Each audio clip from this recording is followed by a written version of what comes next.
Pas certifikimit të rezultateve të zgjedhjeve parlamentare të 7 qershorit, zgjedhja e presidentit duhet jetë hapi i parë institucional para formimit të qeverisë së re. Kështu vlerëson ish-kryetari i gjykatës kushtetuese Enver Hasani, i cili qëndrimin e tij e mbështet në kushtetutë dhe në aktgjykimet e fundit të gjykatës kushtetuese. Që unë e them nuk është mendim i imi, por është normë, është rregull kushtetues. Aktgjykimi i fundit të gjykatës kushtetuese, paragrafi 162,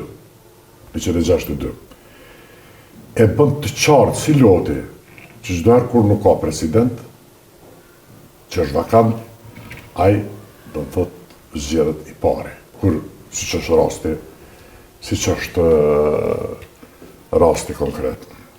Atëherë janë 60 ditë të vazhdon. Hasani thot se procesi institucional mund të përmbyllet edhe brenda një dite nëse arrin marrëveshjet politike.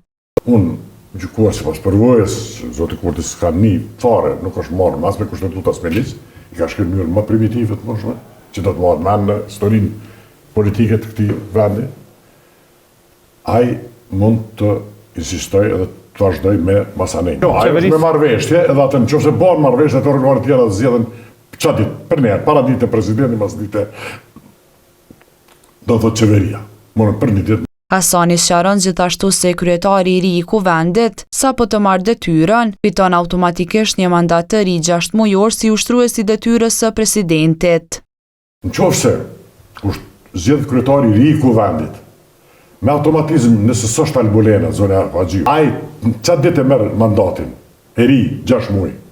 Nëse zgjedhet prap rikonfirmohet zona Haxhiu për kryetarët e kuvendit.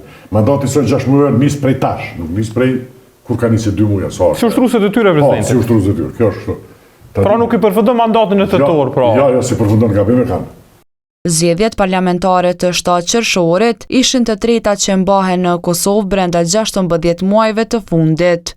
Sipas rezultateve preliminare, në votime morën pjesë 725.701 qytetarë, rreth 200.000 më pak se në procesin e kaluar zgjedhor.